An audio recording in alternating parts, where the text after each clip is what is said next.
നല്ല പടമാണ്. ഭയങ്കര രസമുണ്ട്. ഭയങ്കര ഇമോഷണൽ ആയിട്ടുള്ള ഒരു പടമാണ്. സംഗീതേട്ടൻ്റെ ഈ ഒരു ജോണർ ഷിഫ്റ്റിനെ പറ്റി എന്താ പറയുക? ഇങ്ങനത്തെ ഒരു സൈഡ് കണ്ടിട്ടില്ല. അപ്പം ഭയങ്കര രസമുണ്ട്. എന്തായാലും കോമഡി മാത്രമേ കണ്ടിട്ടുള്ളായിരുന്നു. ഹാപ്പി ആയിട്ടിരിക്കുകയാണ്, ഭയങ്കര സന്തോഷത്തിലാണ്. പിന്നെ ഇതുപോലെ ഞാനിപ്പോൾ പറഞ്ഞുള്ളൂ, അതായത് ഇതിൻ്റെ റിയാലിറ്റി നമുക്ക് ഇന്ന് വൈകുന്നേരത്തോടു കൂടിയാണ് അറിയുന്നത്. എന്തൊക്കെയാണ് ഇവരൊക്കെ നമുക്ക് ഇല്ലില്ല പോലുള്ള നമ്മളെ ഇഷ്ടമുള്ളവരായതുകൊണ്ട് അവർക്കും ഭയങ്കര ഇഷ്ടമായി എന്ന് തന്നെ പറയുള്ളൂ. അവരുടെ സ്നേഹം കിട്ടിക്കൊണ്ടിരിക്കുന്നുണ്ട്. ഇപ്പോൾ ഇതിന് ഒരു മെജോറിറ്റിയിലേക്ക് എത്തുന്നത് ഞാൻ ഇതിനു മുമ്പൊക്കെ എൻ്റെ ജീവിതത്തിൽ അനുഭവിച്ചിട്ടുണ്ട്. പ്രേമലു ആണെങ്കിലും റൊമാൻസ് ആണെങ്കിലും ഹൃദയപൂർവ്വം ആണെങ്കിലും എന്തിനാണ് തുടരുമിൽ പോലും അതെനിക്ക് കിട്ടിയിട്ടുണ്ട്. അപ്പോൾ ഇതിലെങ്ങനെ ആയിരിക്കും എന്നുള്ളത് ഇനി വൈകുന്നേരം ആകുമ്പോഴേ ഞാൻ ഉറപ്പിക്കാറുള്ളൂ ഇത് ഒറിജിനലാണോ. കഴിഞ്ഞ 3 വട്ടവും എനിക്ക് ഈ സംശയം ഉണ്ടായിരുന്നു, ഇത് എത്രത്തോളം ഇത് ലാസ്റ്റ് ചെയ്യും, എത്രത്തോളം ഇത് റിയൽ ആണെന്നുള്ളത്. ഇപ്പോഴും അതേ സംശയത്തിലാണ്. ഇനി വൈകുന്നേരം അറിയാം. ഞാൻ ഇതുപോലത്തെ പരിപാടികൾ ഇനിയിപ്പോൾ ട്രൈ ചെയ്തിട്ടുണ്ട്. ഇപ്പോൾ വരാൻ പോകുന്ന സിനിമകളിലൊക്കെ കുറച്ച് ഇമോഷൻസൊക്കെ ഹാൻഡിൽ ചെയ്തിട്ടുണ്ട്. അപ്പം ഇനി അറിയില്ല അതെ ഞാൻ ഇന്ന് വൈകുന്നേരം പറയണം. എനിക്ക് എഗെയിൻ നമ്മൾ ട്രാഫിക് കണ്ടിറങ്ങിയതാണ് ഓർമ്മ. ഞാൻ ട്രാഫിക്കായിട്ട് കമ്പയർ ചെയ്യണമല്ല സിനിമ ഒബ്വിയസ്ലി ഡിഫറെൻറ്റാണ്. പക്ഷേ ട്രാഫിക് കഴിഞ്ഞിറങ്ങുമ്പോൾ ഓരോരുത്തർക്കും ഓരോ ക്യാരക്ടേഴ്സിനോടും ഭയങ്കര അടുപ്പവും അവരൊക്കെ നമ്മൾ ഇമോഷണലി കണക്ട് ചെയ്യുക എന്ന് പറയുന്നതാണ്. അപ്പോൾ അതിൽ ഞാനുണ്ടാവട്ടെ, ഈ സിനിമയിൽ ഞാനുണ്ടാവട്ടെ എന്ന് ആഗ്രഹിക്കുന്നത്. സിനിമയുടെ ഉള്ളിലേക്ക് നമ്മൾ സംസാരിക്കേണ്ട ആവശ്യമില്ല. അത് നമുക്ക് പറയാനുള്ള പ്രേക്ഷകർ വന്ന് കാണുമെന്നുള്ളതാണ്. സിനിമ കാണണം എന്നുള്ളതാണ് ഞാൻ പറയുന്നത്. അറ്റ്ലീസ്റ്റ് ഒരാളെങ്കിലും, ഒരു കുടുംബത്തിൽ നിന്ന് ഒരാളെങ്കിലും സിനിമ കണ്ടിട്ട് നിങ്ങൾക്ക് ഇഷ്ടപ്പെടുകയാണെങ്കിൽ കുടുംബത്തോടൊപ്പം തന്നെ മാക്സിമം കാണാനായിട്ട് ശ്രമിക്കുക എന്നുള്ളത് ദീപിക സിനിമയുടെ എനിക്ക് പറയാനുള്ളത്. എങ്ങനെയുണ്ടായിരുന്നു മോളെ ആദ്യമായിട്ട് സിനിമയിൽ? മോളല്ല മോനെ ആണോ? മോനെ ആദ്യമായിട്ട് സിനിമയിൽ കാണുമ്പോൾ സന്തോഷമുണ്ട്. പിന്നെ സീൻ ഡാൻസും ഇടയ്ക്ക് വിഷമമൊക്കെ വന്നു. കുഴപ്പമില്ല, സന്തോഷമുണ്ട്. ഇത് സിനിമയിലെ കഥ അത്രത്തോളം പ്രാധാന്യമുള്ളതായതുകൊണ്ടാണ് അച്ഛൻ സിനിമയിൽ തന്നെ വർക്ക് ചെയ്യുന്നതാണ്. അപ്പോൾ അതുകൊണ്ട് തന്നെയാണ് അതെ.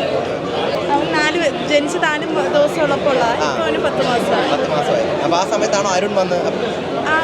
ഏട്ടൻ ഈ സിനിമയിൽ തന്നെ വർക്ക് ചെയ്യുന്നതാണ്. അപ്പോൾ അങ്ങനത്തെ സിനിമയിലോട്ട് ഞാൻ പറഞ്ഞില്ലേ, ടെൻഷനായിട്ട് അങ്ങനെ ഇല്ലായിരുന്നു. കാരണം എല്ലാവരും സഞ്ജയ് സാർ ആണെങ്കിലും നമ്മുടെ അരുൺ സാർ ആണെങ്കിലും ഭയങ്കര ഹെൽപ്പ് ചെയ്തു. നമ്മൾ ഇതൊരിക്കലും ഒരാളുടെ എഫേർട്ടല്ല, ഒരു നടനായിട്ട് ചെയ്യേണ്ട കാര്യമില്ല. നമ്മളൊരു ടീമായിട്ട് വർക്ക് ചെയ്യുന്നൊരു സംഭവമാണ്. അപ്പം കൊളാബറേറ്റീവ് എഫേർട്ട്. ഇവർ ബ്രീഫ് ചെയ്യുമ്പം ലൈക്ക് എല്ലാം സ്റ്റെപ്പ് ബൈ സ്റ്റെപ്പാണ് പറഞ്ഞു തന്നെ. അപ്പം ഇത്രയും ചാലഞ്ചിങ് ആയിട്ടുള്ളൊരു ഇമോഷൻ ചെയ്യാൻ കുറച്ചുകൂടി ഈസി ആയിരുന്നു. കഥയിലെ ഒരു കോർ മാറ്റർ നമ്മുടെ അടുത്ത് പറഞ്ഞു കഴിഞ്ഞാൽ പിന്നെ ഈ ജനറേഷനിൽ നടക്കുന്ന ഒരു കഥയാണ്. അപ്പോൾ മാക്സിമം റിലേറ്റ് ചെയ്യാനും കൂടെ പറ്റി. അതൊക്കെയാണ് ഹെൽപ്പിംഗ് ഫാക്ടർ. പിന്നെ ക്രൂ മൊത്തം ഭയങ്കര സപ്പോർട്ടാണ്. നമ്മളെ ലൈക്ക് കംഫർട്ടബിൾ ആക്കി തന്നു. ലിജോ ചേച്ചി ആണെങ്കിലും സംഗീതേട്ടനാണെങ്കിലും അരുൺ സാർ ആണെങ്കിലും എല്ലാവരും ലൈക്ക് ന്യൂ കമ്മറിനെ പോലെ അല്ല ട്രീറ്റ് ചെയ്തത്. അതുകൊണ്ടാണ് ഇത്രയും പെർഫോമൻസ് സ്ക്രീനിൽ വന്നത്. അല്ല, അതാണ് ആക്ച്വലി ഞങ്ങൾക്ക് വേണ്ടത്. ഇത്രയും നാളത്തെ ഒരു കഷ്ടപ്പാട്, ഹാർഡ് വർക്ക്, അതിൻ്റെ ഒരു റിസൾട്ടാണ് ഈ വാവ് എന്നാണ് വിചാരിക്കുന്നത്. അപ്പോൾ അതിന് മുകളിലേക്ക് പോകട്ടെ ആളുകൾ, എല്ലാവരും ഇത് സിനിമ തിയേറ്ററിൽ തന്നെ കാണട്ടെ.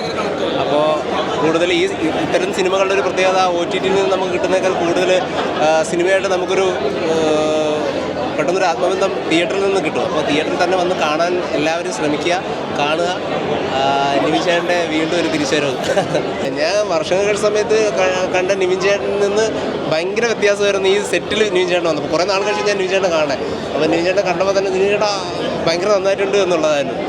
ഞങ്ങൾ വർഷം ശേഷം ചെയ്യുന്ന സമയത്തുണ്ടായിരുന്ന ഒരു ഫീലിൻ്റെ അല്ലെങ്കിൽ ആ സമയത്തുണ്ടായിരുന്നൊരു ജോളി മൂഡുണ്ടായിരുന്നു. ഇതിൽ നിന്ന് വളരെ വ്യത്യാസമായിരുന്നു. ഇത് ഭയങ്കര റഷായിരുന്നു ഷൂട്ട് ടൈം. അപ്പോൾ ഭയങ്കര സ്പീഡിൽ പൊയ്ക്കൊണ്ടിരിക്കുകയാണ്. അപ്പോൾ ഇതുപോലെ തിരുവനന്തപുരം എന്ന് പറയുന്ന നഗരത്തിൻ്റെ സെൻട്രൽ പോയിന്റിലാണ് ഞങ്ങൾ ഷൂട്ട് നടക്കുന്നത്. അപ്പോൾ അതൊക്കെ ഈ സിനിമയുടെ ഒരു വലിയ ഭാഗമായിട്ടുണ്ട്. എന്തായാലും സന്തോഷം. ഞാൻ ഒരു നോർമൽ പ്രേക്ഷക എന്ന രീതിയിലാണ് സിനിമ കാണുന്നത്. എനിക്ക് വർക്കായിട്ടുണ്ട്. അപ്പോൾ എന്തായാലും നിങ്ങൾക്ക് എന്തായാലും ഇഷ്ടപ്പെടും. കാരണം നല്ലൊരു ഇൻവെസ്റ്റിഗേഷൻ ത്രില്ലറാണ്. 1 മിനിറ്റ് പോലും നമുക്ക് ബോറടിക്കില്ല. പിന്നെ സർവ്വമായയ്ക്ക് ശേഷം നിവിൻ ചേട്ടൻ വേറൊരു ക്യാരക്ടറാണ്. കാരണം ഓരോ സിനിമയിലും ഓരോ ക്യാരക്ടറാവാൻ നിവിൻ ചേട്ടൻ അത് എനിക്ക് കിഡിലായിട്ട് ചെയ്തിട്ടുണ്ട്. അതേപോലെ സംഗീത്, ലിജോ മോള്, അഭിമന്യു, അതിഥി, പിന്നെ പുതിയ പിള്ളേർ ഇവർ മൈഥിലി, അക്ഷയ്, മൃദുൽ. അപ്പോൾ എല്ലാ ക്യാരക്ടേഴ്സും അവരവരുടെ ക്യാരക്ടർ നന്നായി പ്ലേസ് ചെയ്തിട്ടുണ്ട്. പിന്നെ അരുൺ ചേട്ടൻ്റെ ഡയറക്ഷൻ, ഗരുഡന് ശേഷം അരുൺ ചേട്ടൻ ചെയ്യുന്ന സിനിമയാണത്. അപ്പോൾ അതേപോലെ തന്നെ നിങ്ങൾക്ക് എല്ലാവർക്കും ഇഷ്ടപ്പെടും. പിന്നെ സഞ്ജയ് ചേട്ടൻ്റെ സ്ക്രിപ്റ്റ് എല്ലാം കൂടി വന്നപ്പോൾ ഒരു ഫുൾ പാക്ഡായിട്ടാണ് വന്നേക്കണത്. അപ്പോൾ നിങ്ങളെല്ലാവരും തിയേറ്ററിൽ പോയി കാണാം. എനിക്ക് വർക്കായി, എനിക്ക് കഥ അറിഞ്ഞിട്ടും എൻ്റെ കണ്ണ് നിറഞ്ഞു. അപ്പോൾ നിങ്ങൾക്ക് എല്ലാവർക്കും ഇഷ്ടപ്പെടും. ഇതിൽ അഭിനയിച്ചേക്കണ ആളാണ് നിങ്ങളെല്ലാവരും.